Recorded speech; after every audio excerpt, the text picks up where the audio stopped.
Au nom du Père, du Fils et du Saint-Esprit. Amen. Grande joie d'être là avec vous en ce 15 août. Et nous célébrons aujourd'hui l'Assomption de la Vierge Marie au ciel dans son corps et dans son âme. Une grande fête pour nous, pour notre foi. La Vierge Marie, dans son corps et dans son âme, tout son être entier, entre au ciel à la droite de son Fils Jésus-Christ. C'est aussi une partie de nous qui est déjà au ciel. Et la Vierge Marie intercède pour nous. La première lecture d'aujourd'hui, c'est Apocalypse, chapitre 11, à partir du verset 19. Que nous dit ceci. Alors, s'ouvrir le temple de Dieu dans les ciels, et son arche d'alliance a apparu dans le temple. Un signe grandiose a apparu au ciel. Une femme, le soleil l'enveloppe, la lune est sous ses pieds. Et 12 étoiles couronnent sa tête. Puis, un second signe a apparu au ciel. Un énorme dragon rouge-feu à 7 têtes et des cornes, chaque tête surmontée d'un diadème. Sa queue balaye les tiers des étoiles du ciel et les précipite sur la terre. En arrêt, devant la femme en travail, le dragon s'apprête à dévorer son enfant aussitôt né. Or, la femme mit au monde un enfant mâle.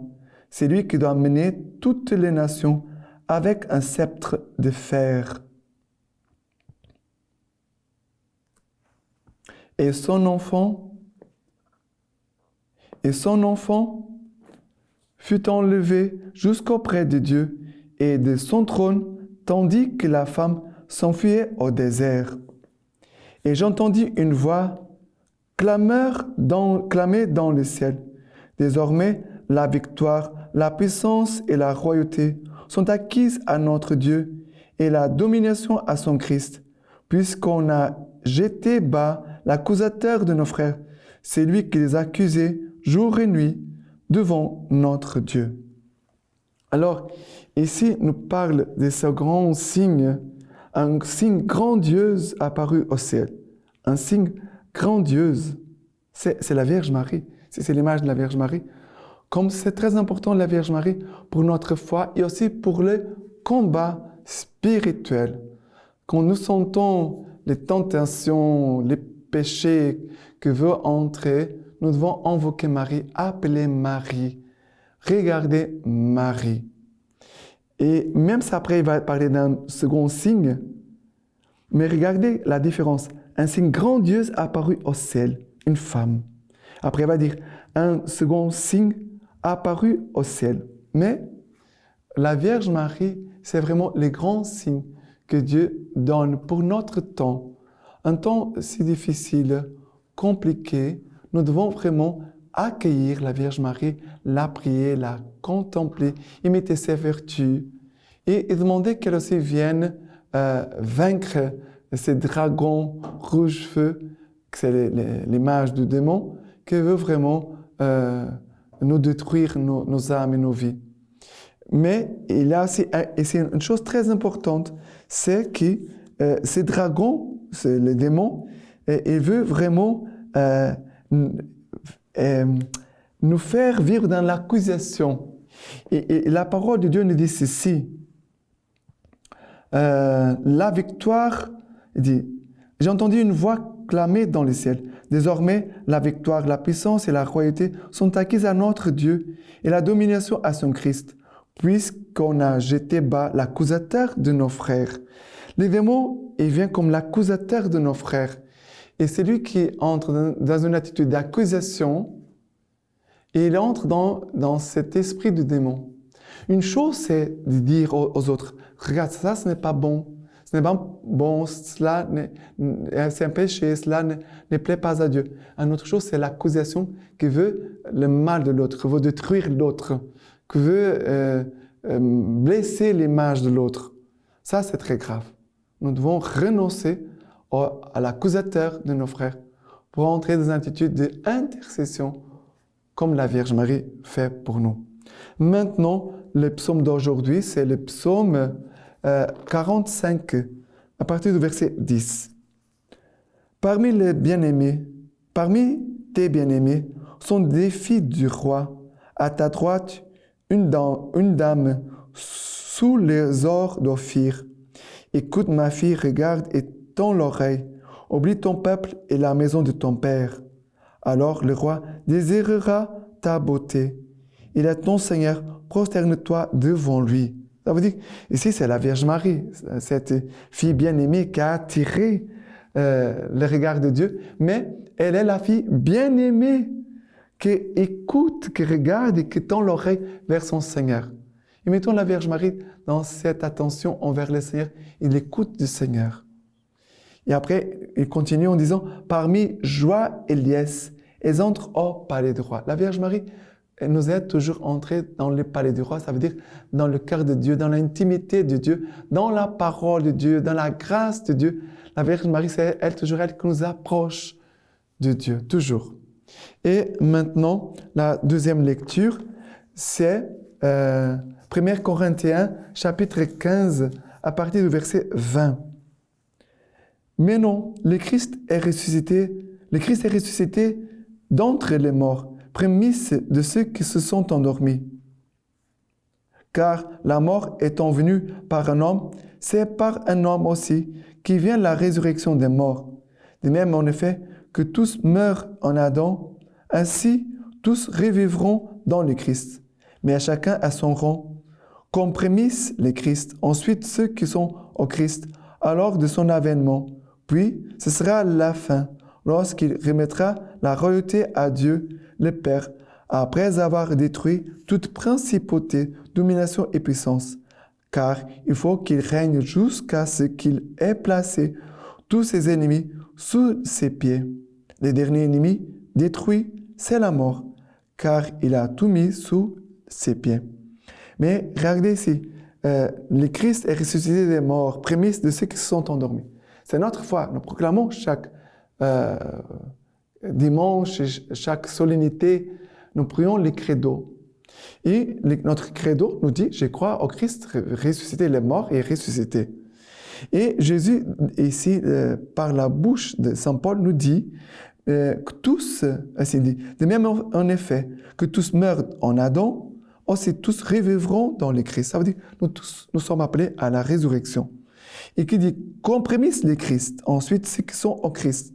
Et nous célébrons aujourd'hui la Vierge Marie, qui n'est pas... La Vierge Marie, le dogme, l'Assomption dit que Marie n'a pas touché la mort. Elle n'a pas touché la corruption de la mort, parce que la mort et la corruption de la mort, c'est à cause de notre péché. Marie n'a pas de péché. Ça veut dire que Marie s'est endormie, elle a été enlevée directement au ciel. Ça veut dire que la Vierge Marie n'a pas touché la conséquence du péché originel, c'est la mort, la corruption de la mort. La Vierge Marie, elle a été préservée par une grâce de la résurrection du Christ. La Vierge Marie a été préservée de cette corruption de la mort et aussi à cause de l'état de sainteté, de pureté, parce qu'elle n'avait pas de péché, elle n'a jamais touché le péché. C'est la fête que nous célébrons aujourd'hui. Et nous sommes tous appelés aussi à entrer dans cette résurrection et toucher cette vie de ressuscité dès ici-bas. Et maintenant, l'évangile d'aujourd'hui, l'évangile, c'est Luc chapitre 1er à partir du verset 39, qui nous dit ceci. En ce jour-là, Marie partit et s'est rendue en hâte vers la région montagneuse dans une ville de Juda. Elle entra chez Zacharie et salua Élisabeth. Et il advint, dès qu'Élisabeth eut entendu la salutation de Marie, que l'enfant tressaillit dans son sein. Et Élisabeth fut remplie de l'Esprit Saint. Alors elle poussa un grand cri et dit, « Bénie es-tu entre les femmes, et béni le fruit de ton sein. Et comment m'est-il donné qu'il vienne à moi la mère de mon Seigneur? Car, vois-tu, dès l'instant où ta salutation a frappé mes oreilles, l'enfant a tressailli d'allégresse en moi, en mon sein. Oui, bienheureuse celle qui a cru en l'accomplissement de ce qui lui a été dit de la part du Seigneur. Marie dit alors, Mon âme exalte le Seigneur et mon esprit tressaille de joie en Dieu mon Sauveur, parce qu'il a jeté les yeux sur l'abaissement de sa servante.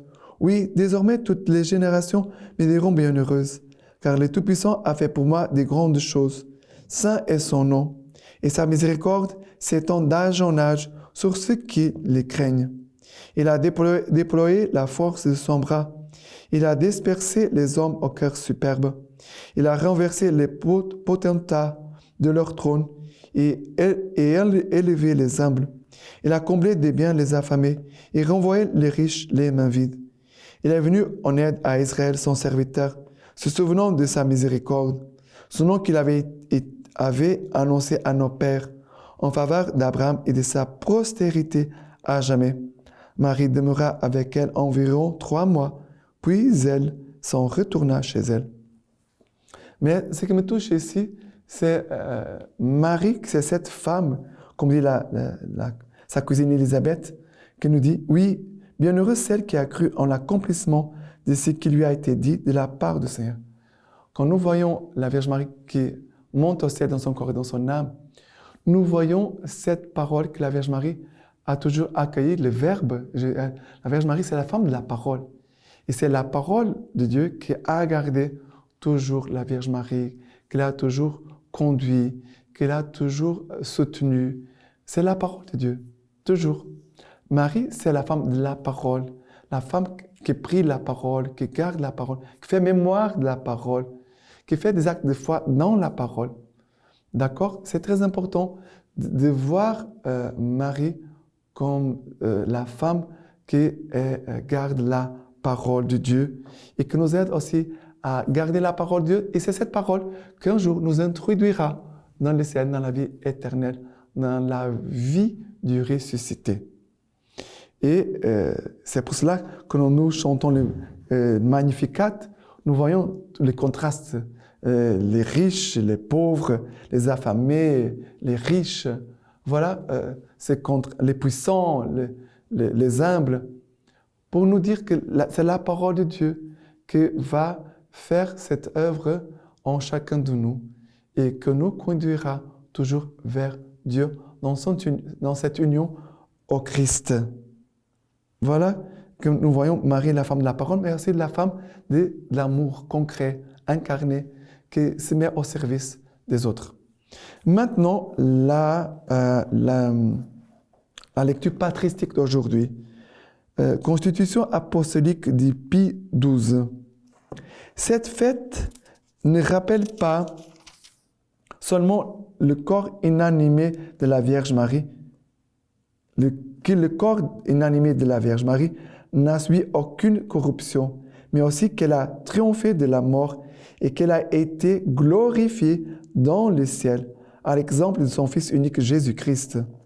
Elle qui avait gardé sa virginité intacte dans l'enfantement,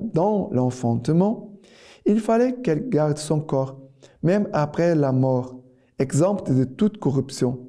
Elle qui avait porté le Créateur dans son sein comme son enfant, il fallait qu'elle aille faire son séjour dans la lumière divine. Pour Saint Germain de Constantinople, si le corps de la Vierge, Mère de Dieu, avait été préservé de la corruption et transféré au ciel, cela ne s'accordait pas seulement à sa maternité divine, mais encore à la sainteté particulière de son corps virginal. Et maintenant, je vous laisse la bénédiction par les mains toutes pures de la Vierge Marie. Dieu Tout-Puissant vous bénisse et vous garde, le Père, le Fils et le Saint-Esprit. Amen.